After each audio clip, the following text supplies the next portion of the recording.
La aventura del constructor de Norwood. Desde el punto de vista del experto criminalista, dijo Sherlock Holmes, Londres se ha convertido en una ciudad particularmente aburrida desde la muerte del llorado profesor Moriarty. No creo que encuentre usted muchos ciudadanos honrados que compartan su opinión, respondí yo. Bien, ya sé que no debo ser egoísta, dijo él sonriendo, mientras apartaba su silla de la mesa del desayuno. Desde luego, la sociedad sale ganando y nadie sale perdiendo, con excepción del pobre especialista sin trabajo que ve desaparecer su oficio. Mientras aquel hombre se mantuvo activo, el periódico de cada mañana ofrecía infinitas posibilidades. Muchas veces se trataba tan solo de una mínima huella, Watson, del indicio más leve, y sin embargo bastaba para que yo supiera que por allí andaba aquel magnífico y maligno cerebro. Del mismo modo que el más ligero temblor de los bordes de la telaraña nos recuerda la existencia de la repugnante araña que acecha en el centro. Pequeños hurtos, asaltos violentos, agresiones sin objeto aparente. Para quien conociera la clave, todo se podía encajar de un modo coherente. No existía entonces una sola capital de Europa que ofreciera las oportunidades que Londres ofrecía para el estudio científico de las altas esferas del crimen. Pero ahora se encogió de hombros en burlona desaprobación del estado de cosas al que tanto había contribuido él mismo. En la época de la que estoy hablando, hacía varios meses que Holmes había reaparecido y yo, a petición suya, había traspasado mi consultorio y volvía a compartir con él los antiguos aposentos de Baker Street. Un joven doctor apellidado Werner había adquirido mi pequeño consultorio de Kensington, pagando con asombrosa celeridad el precio más alto que yo me atreví a pedir. Un asunto que no quedó explicado hasta varios años más tarde, cuando descubrí que Werner era pariente lejano de Holmes y que en realidad había sido mi amigo el que aportó el dinero.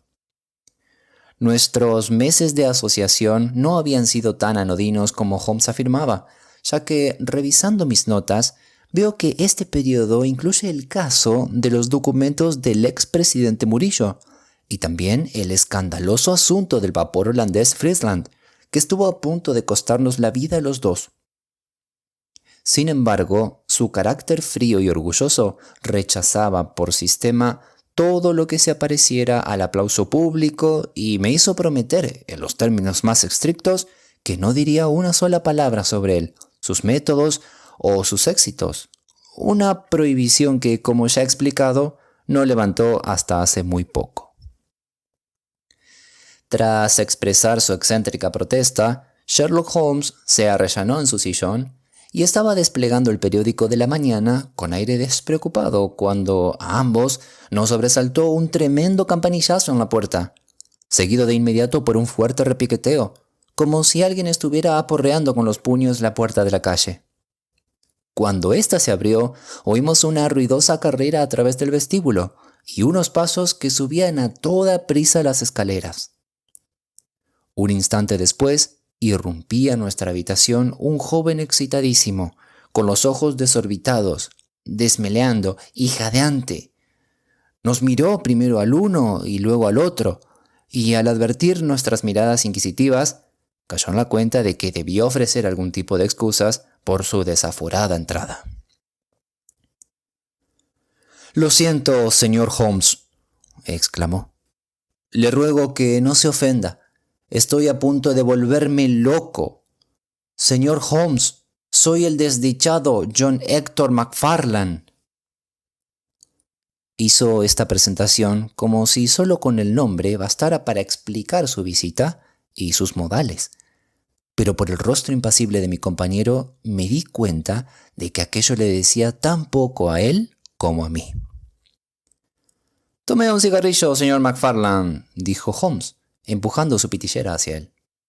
«Estoy seguro de que a la vista de sus síntomas, mi amigo el doctor Watson le recomendaría un sedante. Ha hecho tanto calor estos últimos días. Ahora, si se siente usted más tranquilo, le agradecería que tomara asiento en esa silla y nos contara muy despacio y con mucha calma quién es usted y qué desea.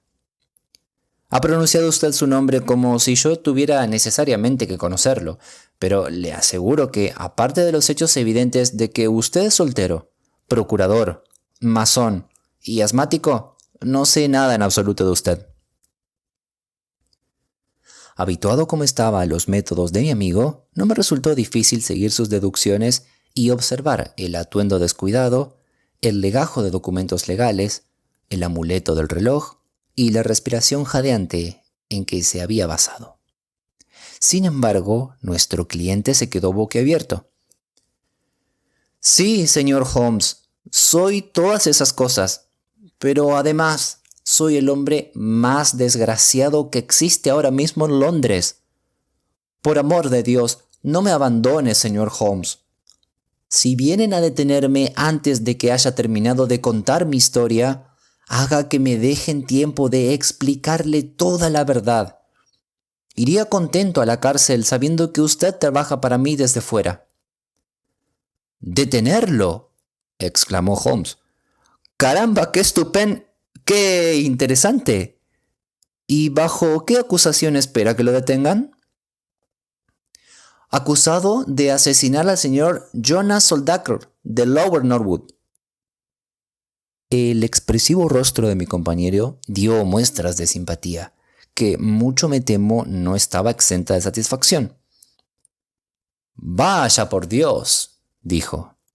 Y yo que hace un momento, durante el desayuno, le decía a mi amigo el doctor Watson que ya no aparecen casos sensacionales en los periódicos. Nuestro visitante extendió una mano temblorosa y recogió el Daily Telegraph que aún reposaba sobre las rodillas de Holmes. Si lo hubiese leído, señor, habría sabido a primera vista qué es lo que me ha traído a su casa esta mañana.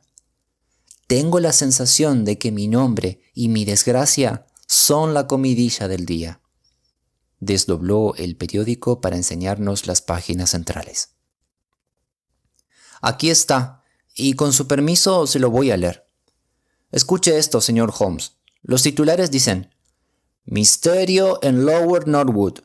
Desaparece un conocido constructor. Sospechas de asesinato e incendio provocado. Se sigue la pista del criminal. Esta es la pista que están siguiendo, señor, y sé que conduce de manera infalible hacia mí. Me han seguido desde la estación del Puente de Londres y estoy convencido de que solo esperan que llegue el mandamiento judicial para detenerme. Esto le romperá el corazón a mi madre, le romperá el corazón. Se retorció las manos, presa de angustiosos temores, y comenzó a oscilar en su asiento, hacia adelante y hacia atrás. Examiné con interés a aquel hombre acusado de haber cometido un crimen violento. Era rubio y poseía un cierto atractivo, aunque fuera más bien del tipo enfermizo. Tenía los ojos azules y asustados, el rostro bien afeitado y la boca de una persona débil y sensible. Podría tener unos 22 años. Su vestimenta y su porte eran los de un caballero. Del bolsillo de su abrigo, de entretiempo, sobresalía un manojo de documentos sellados que delataban su profesión. «Aprovecharemos el tiempo lo mejor que podamos», dijo Holmes. «Watson, ¿sería usted tan amable de coger el periódico y leerme el párrafo en cuestión?» Bajo los sonoros titulares que nuestro cliente había citado, leí el siguiente y sugestivo relato. A última hora de la noche pasada, o a primera hora de esta mañana, se ha producido en Lower Norwood un incidente que induce a sospechar un grave crimen cometido en la persona del señor Jonas Soldaker, conocido residente de este distrito, donde llevaba muchos años al frente de su negocio de construcción. El señor Soldaker era soltero, de 52 años, y residía en Dibden House, en el extremo más próximo a Sydenham, de la calle del mismo nombre. Tenía fama de hombre excéntrico, reservado y retraído. Llevaba algunos años prácticamente retirado de sus negocios, con los cuales se dice que había amasado una considerable fortuna. No obstante, todavía existe un pequeño almacén de madera en la parte de atrás de su casa, y esta noche, a eso de las 12, se recibió el aviso de que una de las pilas de madera estaba ardiendo. Los bomberos acudieron de inmediato, pero la madera seca ardía de manera incontenible y resultó imposible apagar la conflagración hasta que toda la pila quedó consumida por completo. Hasta aquí, el suceso tenía toda la apariencia de un vulgar accidente, pero nuevos datos aparecen apuntar hacia un grave crimen. En un principio, causó extrañeza la ausencia del propietario del establecimiento en el lugar del incendio y se inició una investigación que demostró que había desaparecido de su casa. Al examinar su habitación, se descubrió que no había dormido en ella. La caja fuerte estaba abierta. Había un montón de papeles importantes esparcidos por toda la habitación. Y por último, se encontraron señales de una lucha violenta, pequeñas manchas de sangre en la habitación y un bastón de roble que también presentaba manchas de sangre en el puño.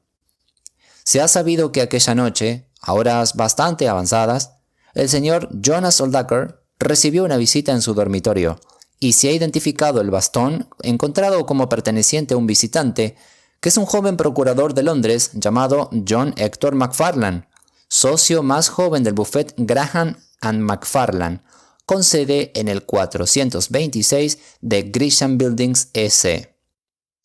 La policía cree disponer de pruebas que indican un móvil muy convincente para el crimen y no cabe duda de que muy pronto se darán a conocer noticias sensacionales. Última hora. A la hora de entrar en máquinas, ha corrido el rumor de que John Hector McFarlane ha sido detenido ya, acusado del asesinato de Mr. Jonas Soldaker. Al menos se sabe a ciencia cierta que se ha expedido una orden de detención. La investigación en Norwood ha revelado nuevos y siniestros detalles. Además de encontrarse señales de lucha en la habitación del desdichado constructor, se ha sabido ahora que se encontraron abiertas las ventanas del dormitorio, situado en la planta baja, y huellas que parecían indicar que alguien había arrastrado un objeto voluminoso hasta la pila de madera. Por último, se dice que entre las cenizas del incendio se han encontrado restos carbonizados. La policía maneja la hipótesis de que se ha cometido un crimen y supone que la víctima fue muerta a golpes en su propia habitación, tras lo cual el asesino registró sus papeles y luego arrastró el cadáver hasta la pila de madera, incendiándola para borrar todas las huellas de su crimen. El trabajo de investigación policial se ha encomendado en las expertas manos del inspector Lestrade de Scotland Yard, que sigue las pistas con su energía y sagacidad habituales. Sherlock Holmes escuchó este extraordinario relato con los ojos cerrados y las puntas de los dedos juntos. Desde luego, el caso presenta algunos aspectos interesantes, dijo con su acostumbrada languidez. ¿Puedo preguntarle, en primer lugar, señor McFarlane, cómo es que todavía sigue en libertad cuando parecen existir pruebas suficientes para justificar su detención? Vivo en Torrington Lodge, Blackheath, con mis padres, pero anoche, como tenía que entrevistarme bastante tarde con el señor Jonas Soldaker, me quedé en un hotel de Norwood y fui a mi despacho desde allí. No supe nada de este asunto hasta que subí al tren y leí lo que usted acaba de oír. Me di cuenta al instante del terrible peligro que corría y me apresuré a poner el caso en sus manos. No me cabe duda de que me habrían detenido en mi despacho de la City o en mi casa. Un hombre me ha venido siguiendo desde la estación del puente de Londres y estoy seguro... Cielo santo, ¿qué es eso? Era un campanillazo en la puerta, seguido al instante por fuertes pisadas en la escalera. Al cabo de un momento, nuestro amigo Lestrade apareció en el umbral. Por encima de su hombro pude advertir la presencia de 1 o 2 policías de uniforme. «El señor John Hector McFarlane», dijo Lestrade. Nuestro desdichado cliente se puso en pie con el rostro descompuesto. «Queda detenido por el homicidio intencionado del señor Jonas Soldaker de Lower Norwood». McFarlane se volvió hacia nosotros con gesto de desesperación y se hundió de nuevo en su asiento, como aplastado por un peso. «Un momento, Lestrade», dijo Holmes. Media hora más o menos no significa nada para usted. Y el caballero se disponía a darnos una información sobre este caso tan interesante que podría servirnos de ayuda para esclarecerlo. No creo que resulte nada difícil esclarecerlo, dijo Lestrade muy serio. A pesar de todo, y con su permiso, me interesaría mucho oír su explicación. Bueno, señor Holmes, me resulta muy difícil negarle nada, teniendo en cuenta la ayuda que ha prestado al cuerpo en una o dos ocasiones. Scotland Yard está en deuda con usted, dijo Lestrade. Pero al mismo tiempo debo permanecer junto al detenido, y me veo obligado a advertirle que todo lo que diga puede utilizarse como prueba en contra suya. No deseo otra cosa, dijo nuestro cliente. Todo lo que les pido es que escuchen y reconocerán la pura verdad. Lestrade consultó su reloj. Le doy media hora, dijo. Antes que nada, debo explicar, dijo MacFarlane, que yo no conocía de nada al señor Jonas Aldacre.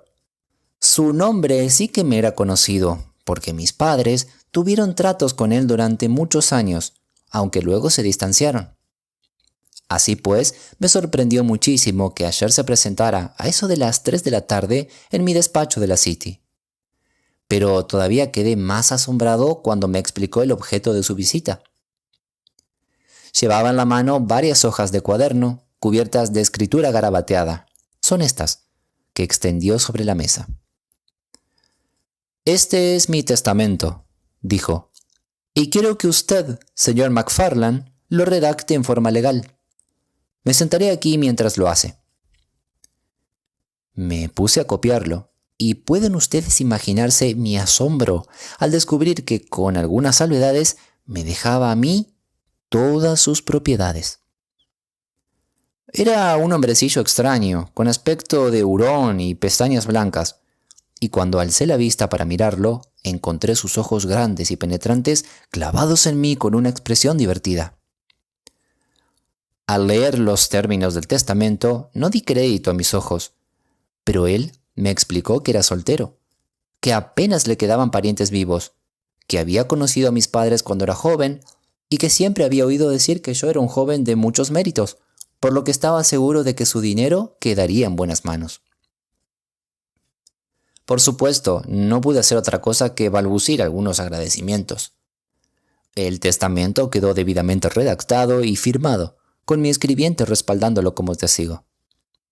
Es este papel azul, y estas hojas, como ya he explicado, son el borrador.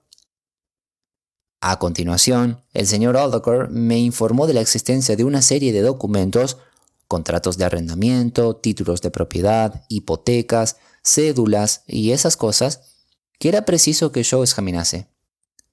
Dijo que no se sentiría tranquilo hasta que todo el asunto hubiera quedado arreglado, y me rogó que acudiese aquella misma noche a su casa en Norwood, llevando el testamento para dejarlo todo a punto. Recuerde, muchacho, no diga ni una palabra de esto a sus padres hasta que todo quede arreglado.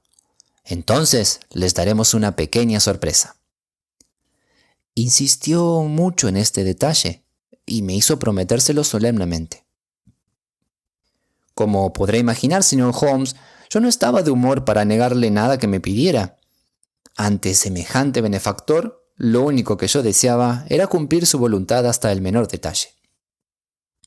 Así que envié un telegrama a casa diciendo que tenía un trabajo importante y que me resultaba imposible saber a qué hora podría regresar.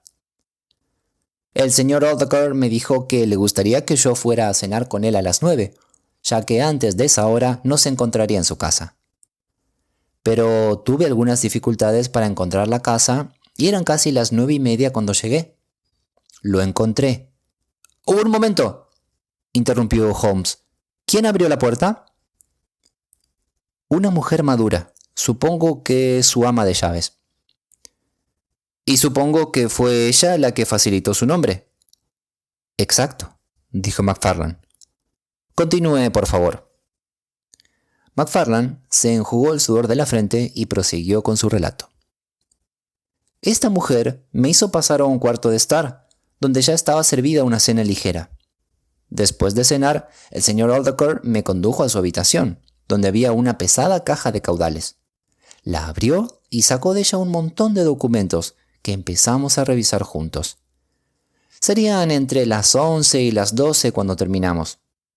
Aldacor comentó que no debíamos molestar al ama de llaves y me hizo salir por la ventana, que había permanecido abierta todo el tiempo.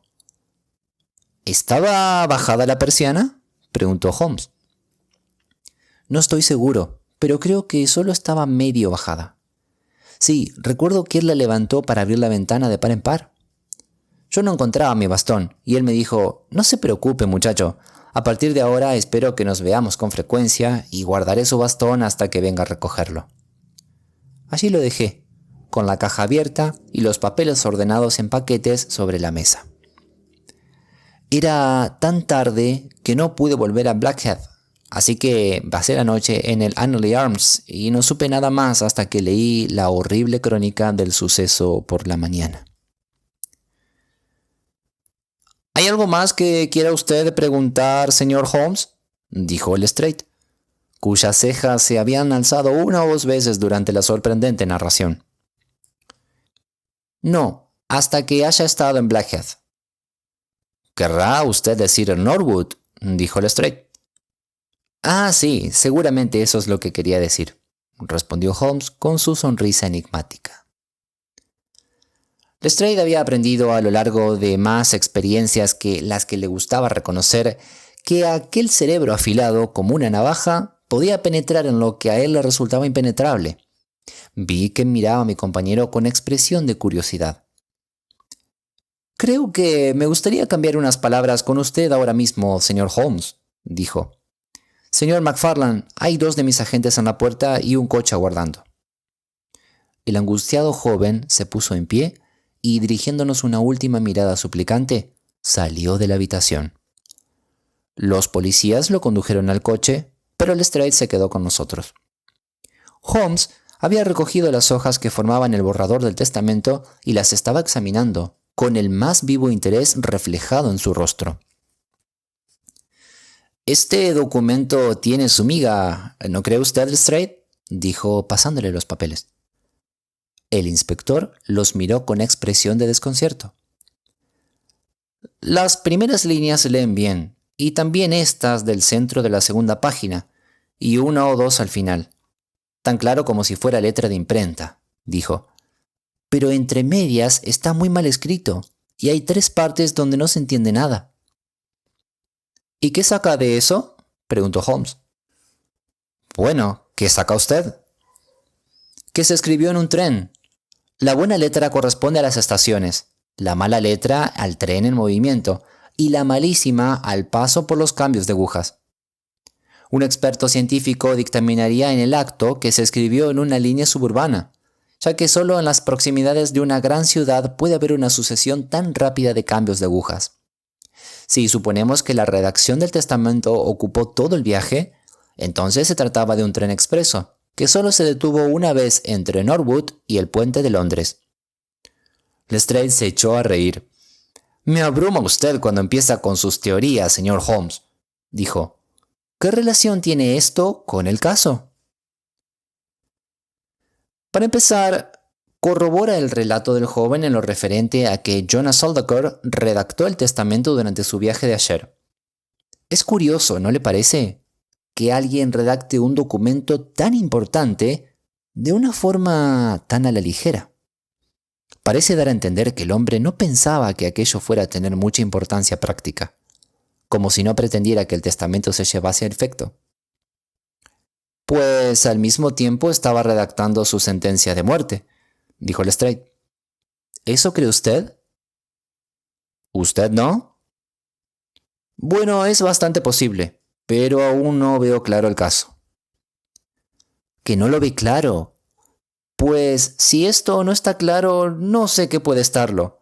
Tenemos un joven que se entera de repente de que si cierto anciano fallece, él heredará la fortuna. ¿Qué es lo que hace? No le dice nada a nadie y se las arregla con cualquier pretexto para visitar a su cliente esa misma noche. Espera hasta que se hayan acostado la única persona de la casa y entonces, en la soledad de la habitación, asesina al viejo, quema el cadáver en la pila de madera y se marcha a dormir a un hotel cercano. Las manchas de sangre encontradas en la habitación y en el bastón son muy ligeras. Es probable que creyera que el crimen no había derramado sangre y confiara en que si el cuerpo quedaba consumido desaparecerían todas las huellas del método empleado, huellas que por una u otra razón lo señalarían a él. ¿No resulta evidente todo esto?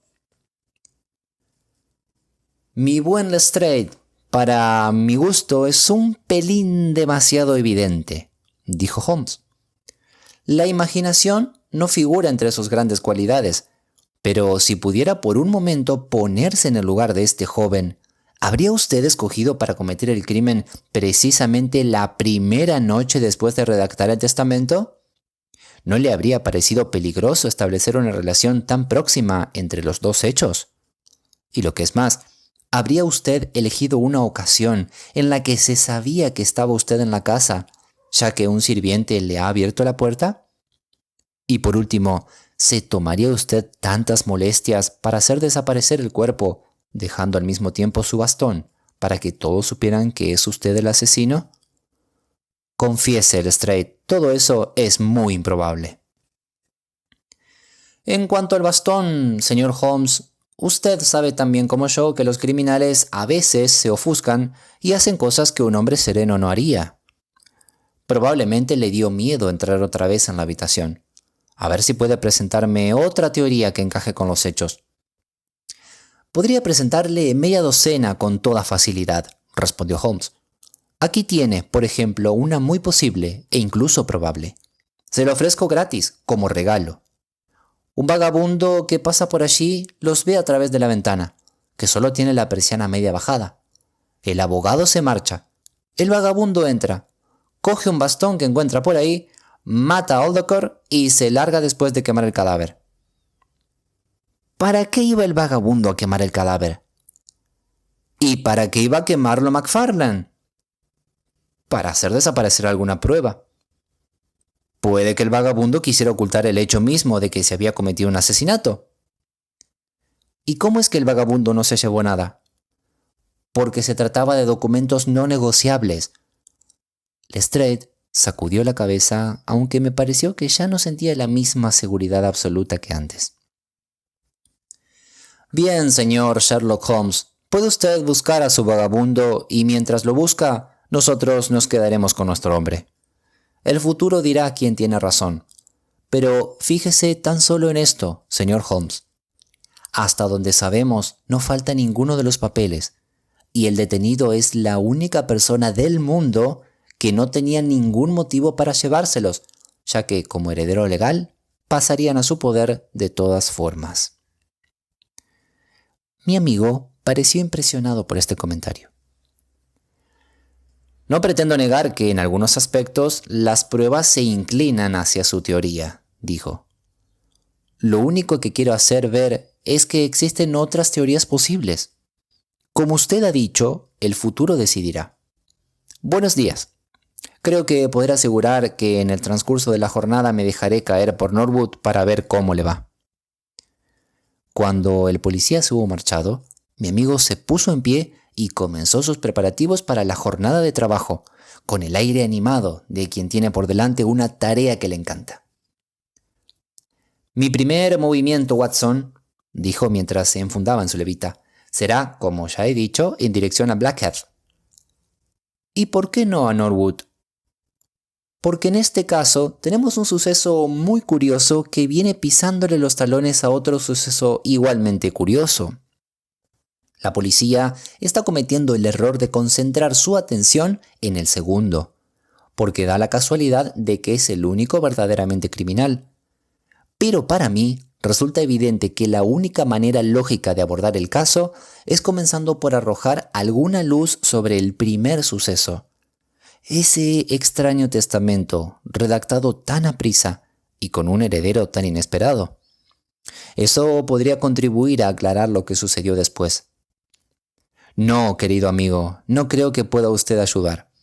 No se vislumbra ningún peligro. De lo contrario, ni se me ocurriría dar un paso sin usted. Confío en que cuando nos veamos esta tarde pueda comunicarle que he conseguido hacer algo en favor de este desdichado joven que ha venido a ponerse bajo mi protección. Era ya tarde cuando regresó mi amigo, y se notaba a primera vista por su expresión preocupada y ansiosa que las grandes esperanzas con que había salido de casa no se habían cumplido. Se pasó una hora sacándole sonidos al violín, en un intento de apaciguar sus excitados ánimos. Por último, dejó a un lado el instrumento y me soltó un relato detallado de sus desventuras. Todo va mal, Watson. No podría ir peor. Mantuve el tipo ante el Strait, pero por mi alma que parece que por una vez el tipo anda por buen camino y nosotros por el malo. Todos mis instintos apuntan en una dirección y todos los hechos en la otra, y mucho me temo que los jurados británicos aún no han alcanzado el nivel de inteligencia necesario para que den preferencia a mis teorías sobre los hechos del Strait. ¿Ha estado usted en Blackheath?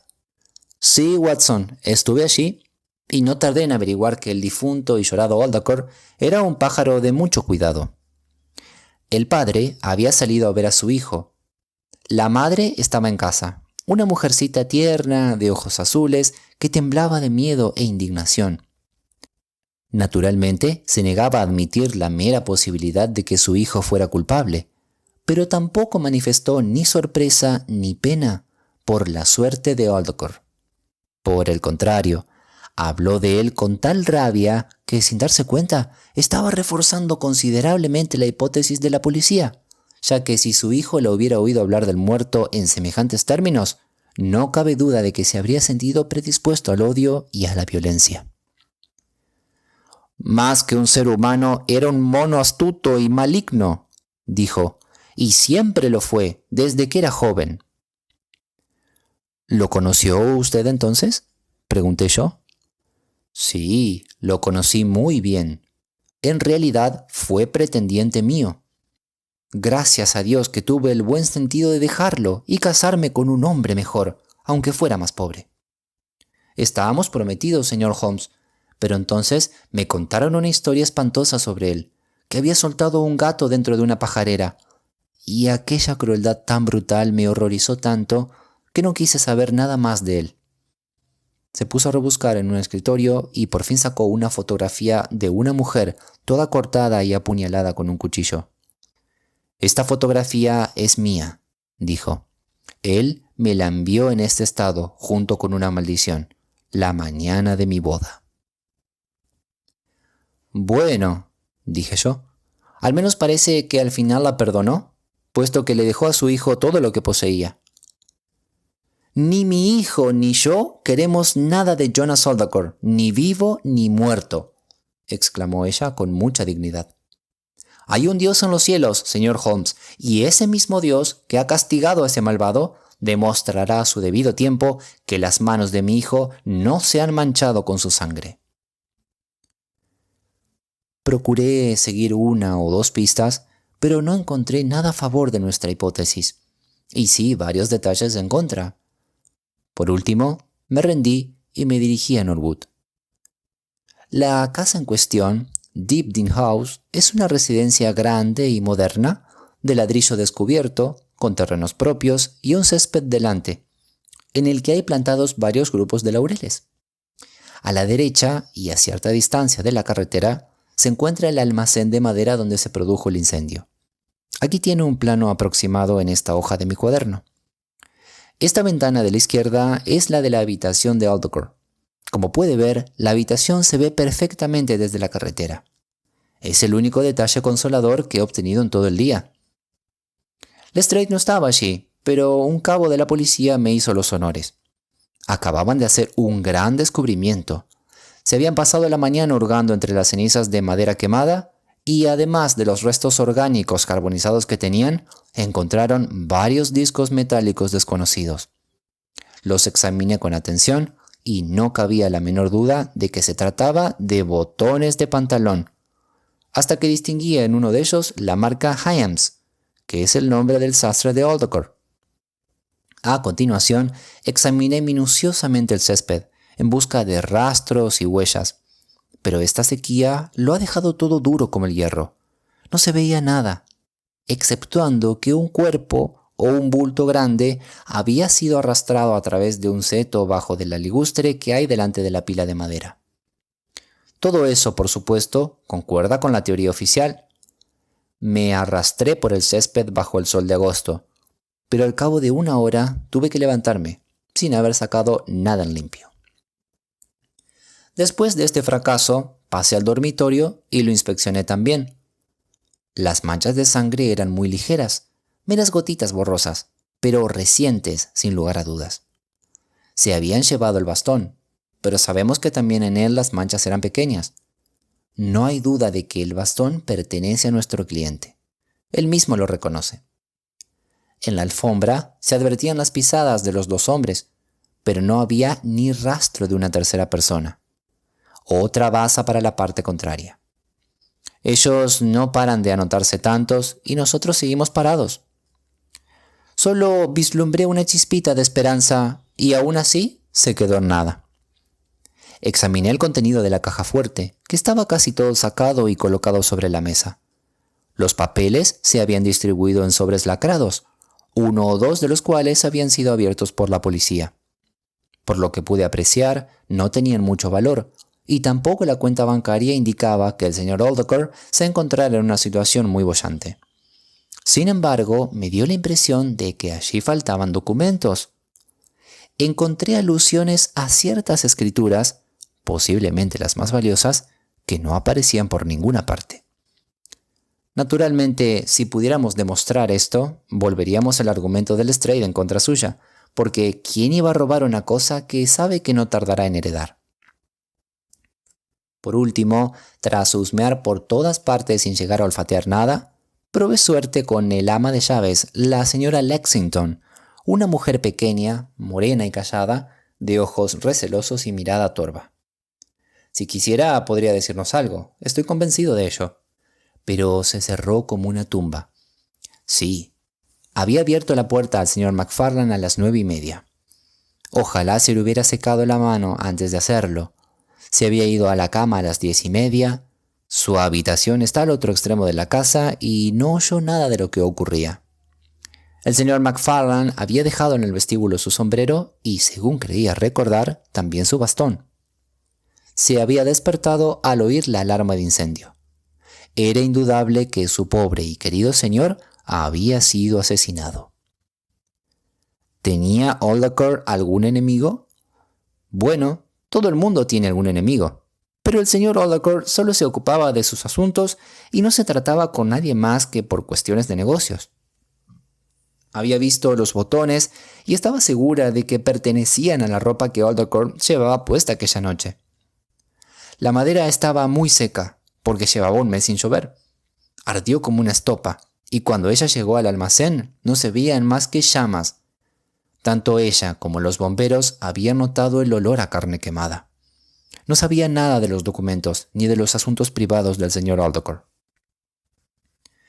Y aquí tiene, querido Watson, el informe completo de mi fracaso. Y sin embargo, apretó sus huesudas manos en un paroxismo de convicción. Yo sé que todo es un error. Lo siento en mis huesos. Hay algo que no ha salido a la luz, y esa ama de llaves está enterada de ello. Había en sus ojos una especie de desafío rencoroso que siempre acompaña el sentimiento de culpa. Sin embargo, de nada sirve seguir hablando de ello, Watson. Como no tengamos un golpe de suerte, mucho me temo que el caso de la desaparición de Norwood no figurará en esta futura crónica de nuestros éxitos, que el paciente público tendrá que soportar tarde o temprano. Supongo, dije yo, que el aspecto del joven influirá favorablemente en cualquier jurado. Ese argumento es muy peligroso, querido Watson. Acuérdese de Bert Stevens, aquel terrible asesino que pretendió que le sacásemos de apuros en el 87. ¿Ha conocido algún hombre de modales tan suaves, tan de catequesis como aquel? Es cierto. A menos que consigamos establecer una hipótesis alternativa, nuestro hombre está perdido. Resulta difícil encontrar un punto flaco en la acusación que ahora mismo puede presentarse contra él, y todas las investigaciones realizadas han servido como para reforzarla. Por cierto, existe un detalle curioso en esos papeles que quizás podría servirnos de punto de partida para nuestras pesquisas. Al examinar la cuenta bancaria, descubrí que el saldo tan bajo que presenta se debe principalmente a una serie de cheques por cantidades importantes que se han librado durante el último año a favor de un tal Cornelius. Confieso que me gustaría mucho saber quién puede ser este señor Cornelius al que un constructor retirado transfiere sumas tan elevadas. ¿Es posible que tenga algo que ver en el asunto? Podría tratarse de un agente de bolsa, pero no hemos encontrado ningún título que corresponda a dichos pagos. Mucho me temo, querido camarada, que nuestro caso tenga un final poco glorioso, con Lestrade ahorcando a nuestro cliente, lo cual sin duda constituirá un triunfo para Scotland Yard. Ignoro si Sherlock Holmes llegó a dormir algo aquella noche, pero cuando bajé a desayunar me lo encontré, pálido e inquieto, con sus brillantes ojos aún más brillantes a causa de las oscuras ojeras que los rodeaban. Alrededor de su silla, la alfombra estaba cubierta de colillas y de las primeras ediciones de los periódicos de la mañana. Sobre la mesa había un telegrama abierto. «¿Qué le parece esto, Watson?», preguntó, extendiéndomelo. Venía de Norwood y decía lo siguiente: «Nuevas e importantes pruebas. Culpabilidad McFarlane demostrada definitivamente. Aconsejo abandone caso. Lestrade». «Parece que va en serio», dije. «Es el cacareo de Victoria de Lestrade», respondió Holmes con una sonrisa amarga. «Sin embargo, sería prematuro abandonar el caso. Al fin y al cabo, las pruebas nuevas e importantes son un arma de doble filo, y bien pudiera ser que cortaran en dirección muy diferente a las que Lestrade imagina. Tómese el desayuno, Watson, e iremos juntos a ver qué podemos hacer. Me parece que hoy voy a necesitar su compañía y su apoyo moral». Mi amigo no había desayunado, porque una de sus manías era la de no tomar alimento alguno en los momentos de más tensión, y alguna vez lo he visto confiar en su resistencia de hierro hasta caer desmayado por pura inanición. «En estos momentos no puedo malgastar energías y fuerza nerviosa en una digestión», solía decir en respuesta a mis recriminaciones médicas. Así pues, no me sorprendió que aquella mañana dejara el desayuno sin tocar y saliera conmigo hacia Norwood. Todavía había un montón de mirones morbosos en torno a Tipton House, que era una típica residencia suburbana, tal como yo me la había imaginado. Lestrade salió a recibirnos nada más para cruzar la puerta, con la victoria reflejada en el rostro y los modales agresivos de un triunfador. «¿Y bien, señor Holmes? ¿Ha demostrado ya lo equivocados que estamos? ¿Encontró ya a su vagabundo?», exclamó. «Todavía no he llegado a ninguna conclusión», respondió mi compañero. «Pero nosotros ya llegamos a la nuestra ayer, y ahora se ha demostrado que era la acertada. Tendrá que reconocer que esta vez le hemos sacado un poco de delantera, señor Holmes». «Desde luego, da usted la impresión de que ha ocurrido algo extraordinario», dijo Holmes. Lestrade se echó a reír ruidosamente. «No le gusta que le venzan, como a cualquiera», dijo. «Pero uno no puede esperar salirse siempre con la suya, ¿no cree, doctor Watson? Pasen por aquí, por favor, caballeros, y creo que podré convencerles de una vez por todas de que fue John McFarlane quien cometió ese crimen». Nos guió a través de un pasillo que desembocaba en un oscuro vestíbulo. «Por aquí debió venir el joven McFarlane a recoger su sombrero después de cometer el crimen», dijo. «Y ahora, fíjese en esto». Con un gesto dramático, encendió una cerilla e iluminó con su llama una mancha de sangre en la pared encalada. Era la huella inconfundible de un dedo pulgar. «Examínela con su lupa, señor Holmes». «Sí, eso hago». «Estará usted al corriente de que no existen dos huellas dactilares iguales». «Algo de eso he oído decir». «Muy bien, pues entonces haga el favor de comparar esta huella con esta impresión en cera del pulgar derecho del joven McFarlane, tomada por orden mía esta mañana. Colocó la impresión en cera junto a la mancha de sangre y no hacía falta ninguna lupa para darse cuenta de que las dos marcas estaban hechas, sin lugar a dudas, por el mismo pulgar. Tuve la seguridad de que nuestro desdichado cliente estaba perdido. «Esto es definitivo», dijo Lestrade.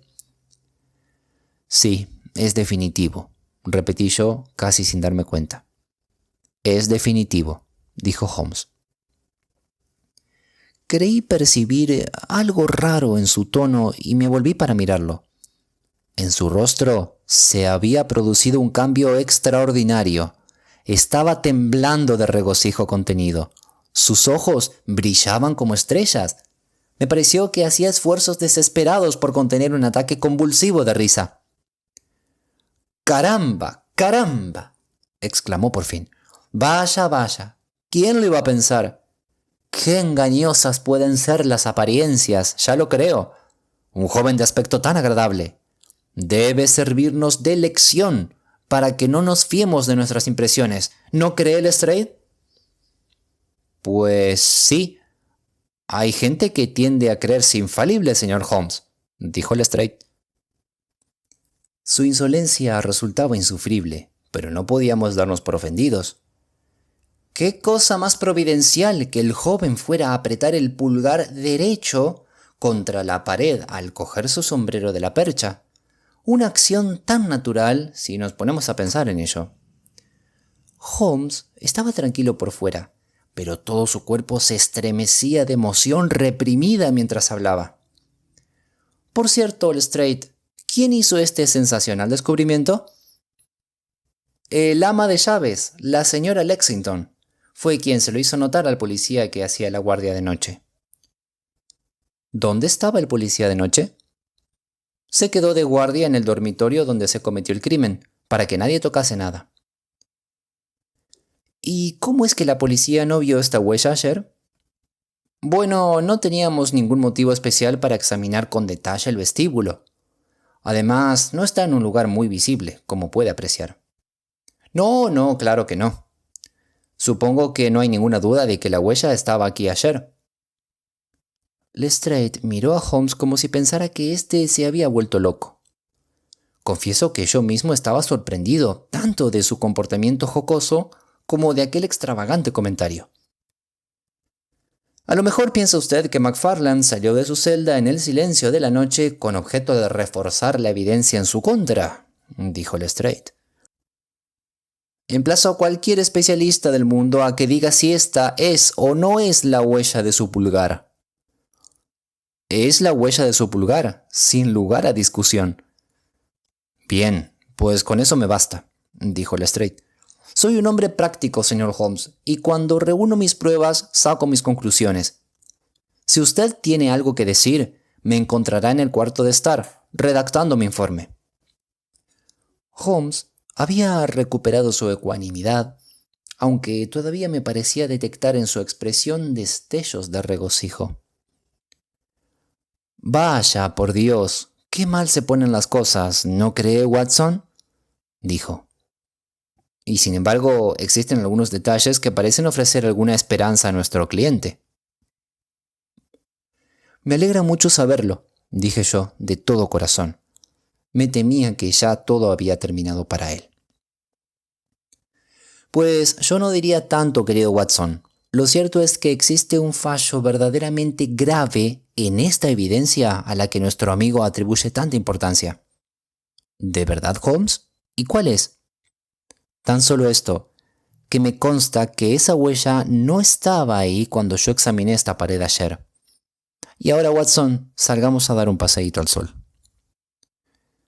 Con la mente confusa, pero sintiendo renacer en el corazón una llama de esperanza, acompañé a mi amigo en su paseo por el jardín. Holmes examinó una a una y con gran interés todas las fachadas de la casa. A continuación, entró en ella e inspeccionó todo el edificio, desde el sótano a los áticos. La mayoría de las habitaciones estaban desamuebladas, pero aún así Holmes las examinó minuciosamente. Por último, en el pasillo del piso superior, al que daban 3 habitaciones deshabitadas, volvió a acometerle el espasmo de risa. «Desde luego, esta casa tiene aspectos muy curiosos, Watson», dijo. «Creo que va siendo hora de que pongamos al corriente a nuestro amigo Lestrade. Él ha pasado un buen rato a costa nuestra y puede que nosotros lo pasemos a costa suya, si mi intención del problema resulta ser correcta. Sí, creo que ya sé cómo tenemos que hacerlo». El inspector de Scotland Yard estaba aún escribiendo en la salita cuando llegó Holmes a interrumpirle. «Tengo entendido que está usted redactando un informe sobre este caso», dijo. «Así es». «¿No le parece que quizás sea un poco prematuro? No pudo dejar de pensar que sus pruebas no son concluyentes». Lestrade conocía demasiado bien a mi amigo para no hacer caso de sus palabras. Dejó la pluma y le miró con gesto de curiosidad. «¿Qué quiere usted decir, señor Holmes?» «Solo que hay un testigo muy importante, al que usted todavía no ha visto». «¿Puede usted presentármelo?» «Creo que sí». «Pues hágalo. Haré lo que pueda. ¿Cuántos policías tiene usted aquí?» «Hay 3 al alcance de mi voz».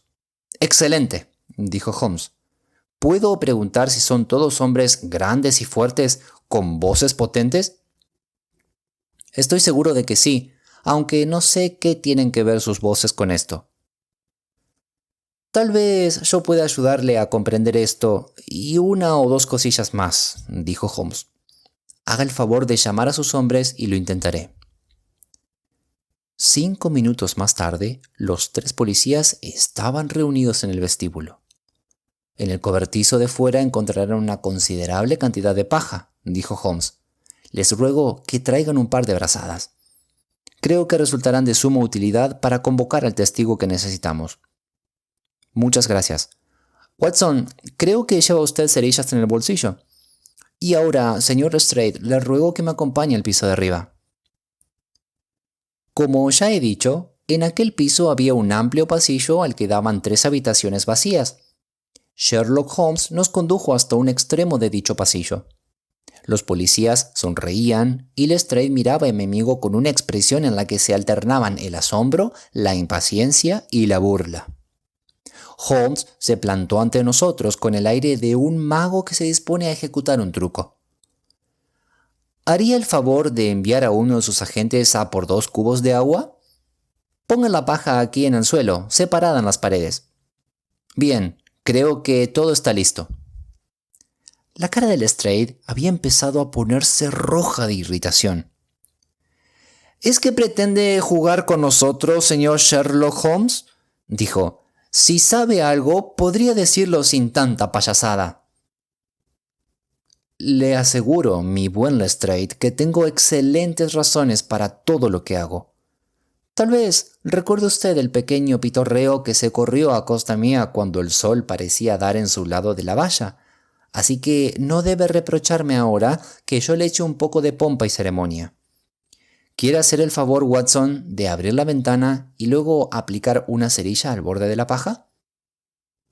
Hice lo que me pedía, y pronto se levantó una columna de humo gris, que la corriente hizo girar a lo largo del pasillo mientras la paja seca ardía y crepitaba. «Ahora veamos si logramos encontrar a su testigo, Lestrade. Hagan todos el favor de gritar ¡Fuego! ¡Vamos allá! 1, 2, 3, ¡fuego!», gritamos todos a coro. «Gracias. Por favor, otra vez más. ¡Fuego! Solo una vez más, caballeros, todos a una. ¡Fuego!». El grito debió resonar en todo Norwood. Apenas se habían extinguido sus ecos cuando sucedió algo asombroso. De pronto se abrió una puerta en lo que parecía ser una pared maciza al extremo del pasillo, y un hombrecillo arrugado salió corriendo por ella, como un conejo de su madriguera. «¡Perfecto!», dijo Holmes muy tranquilo. «Watson, eche un cubo de agua sobre la paja. Con eso bastará. Lestrade, permita que le presente al testigo fundamental que le faltaba, el señor Jonas Oldaker». El inspector miraba al recién llegado mudo de asombro. Este, a su vez, parpadeaba a causa de la fuerte luz del pasillo y nos miraba a nosotros y al fuego a punto de apagarse. Tenía una cara repugnante, astuta, cruel, maligna, con ojos grises e inquietos y pestañas blancas. «¿Qué significa esto?», dijo por fin Lestrade. «¿Qué ha estado usted haciendo todo este tiempo, eh?» Oldaker dejó escapar una risita nerviosa, retrocediendo ante el rostro furioso y enrojecido del indignado policía. «No he causado ningún daño». «¿Que no ha causado daño? Ha hecho todo lo que ha podido para que ahorquen a un inocente. Y de no ser por este caballero, no estoy seguro de que no lo hubiera conseguido». La miserable criatura se puso a gimotear. «Se lo aseguro, señor, no era más que una broma». «¿Con que una broma, eh? Pues le prometo que no será usted quien se ría. Llévenselo abajo y ténganlo en la salita hasta que yo llegue». «Señor Holmes», continuó cuando los demás se hubieran ido. «No podía hablar delante de los agentes, pero no me importa decir, en presencia del Dr. Watson, que esto ha sido lo más brillante que ha hecho usted en su vida, aunque para mí sea un misterio cómo lo ha logrado. Ha salvado la vida de un inocente y ha evitado un escándalo gravísimo que habría arruinado mi reputación en el cuerpo». Holmes sonrió y palmeó a Lestrade en el hombro. «En lugar de verla arruinada, amigo mío, va usted a ver enormemente acrecentada su reputación. Basta con que introduzca unos ligeros cambios en ese informe que estaba redactando y todos comprenderán lo difícil que es pegársela al inspector Lestrade». «¿No desea usted que aparezca su nombre?». «De ningún modo. El trabajo lleva consigo su propia recompensa. Quizás yo también reciba algún crédito en un día lejano, cuando permita que mi leal historiador vuelva a emborronar cuartillas, Watson? Ahora vamos a ver cómo era el escondrijo de esa rata». A unos 2 metros del extremo del pasillo se había levantado un tabique de listones y yeso, con una puerta hábilmente disimulada. El interior recibía la luz a través de ranuras abiertas bajo los aleros. Debajo del escondrijo había unos pocos muebles, provisiones de comida y agua y una buena cantidad de libros y documentos. «Estas son las ventajas de ser constructor», dijo Holmes al salir.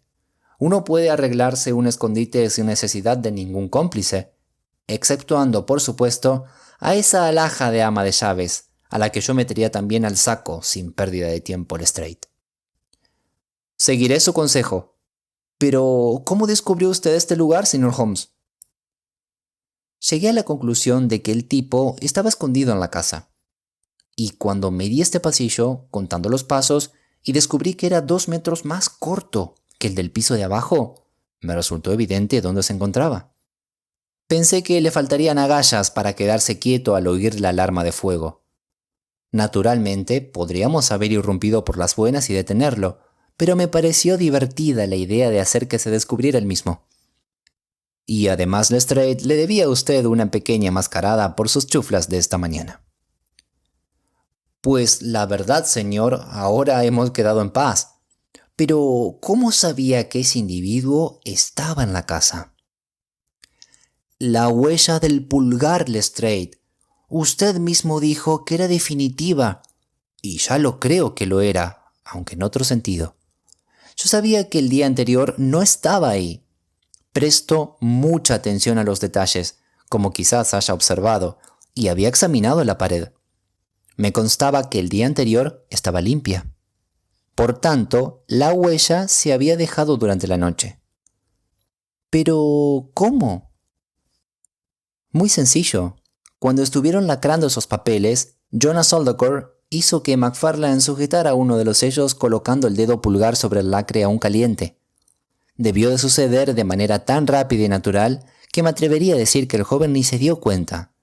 Lo más probable es que ocurriera como le digo, y que ni el mismo Oldaker pensara en sacarle partido. Pero luego, mientras le daba vueltas al asunto en esa madriguera suya, Se le debió ocurrir de pronto que la huella del pulgar podía servirle para aportar una prueba absolutamente condenatoria contra McFarlane. Era la cosa más fácil del mundo sacar una impresión en cera del sello, humedecerla con la sangre que saliera de un pinchazo y aplicar la marca a la pared durante la noche, bien por su propia mano, bien por la de su ama de llaves. Si examina estos documentos que se llevó a su refugio, le apuesto lo que quiera a que encuentre el sello con la huella del pulgar. «Maravilloso», exclamó Lestrade. «Maravilloso. Tal como usted lo expone, está claro como el agua. Pero, ¿qué objeto tenía este siniestro engaño, señor Holmes?»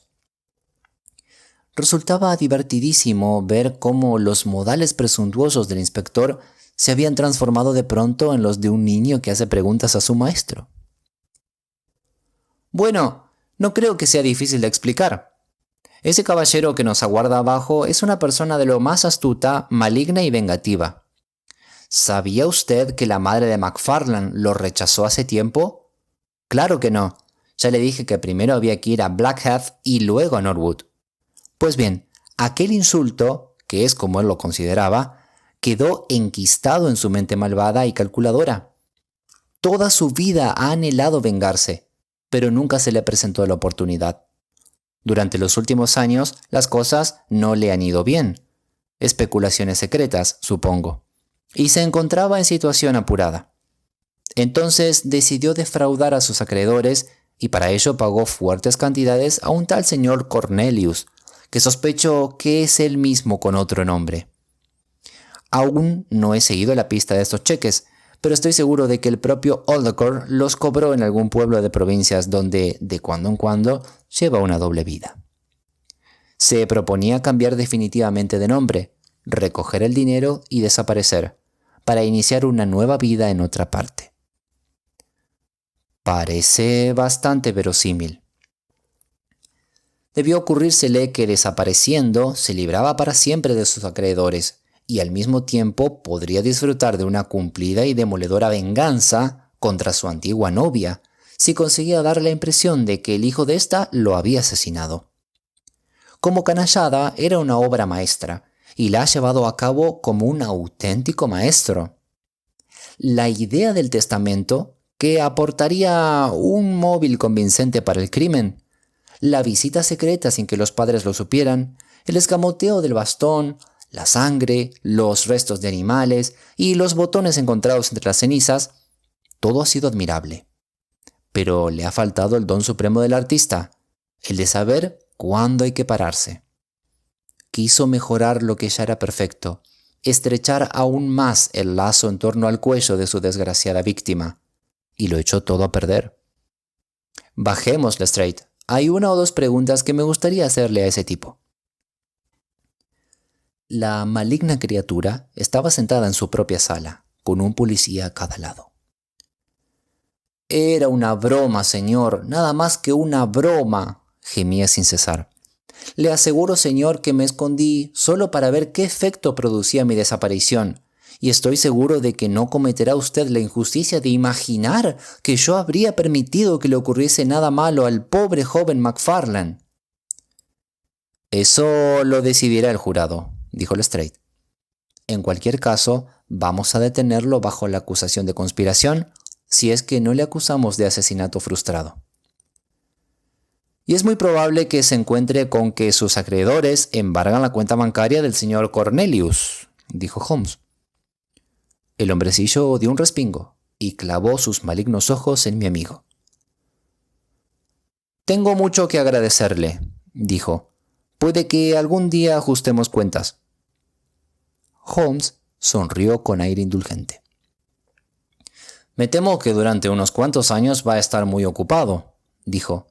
«Por cierto, ¿qué es lo que metió en la pila de madera junto con sus pantalones viejos? ¿Un perro muerto? ¿Conejos? ¿O qué? ¿No quiere decirlo?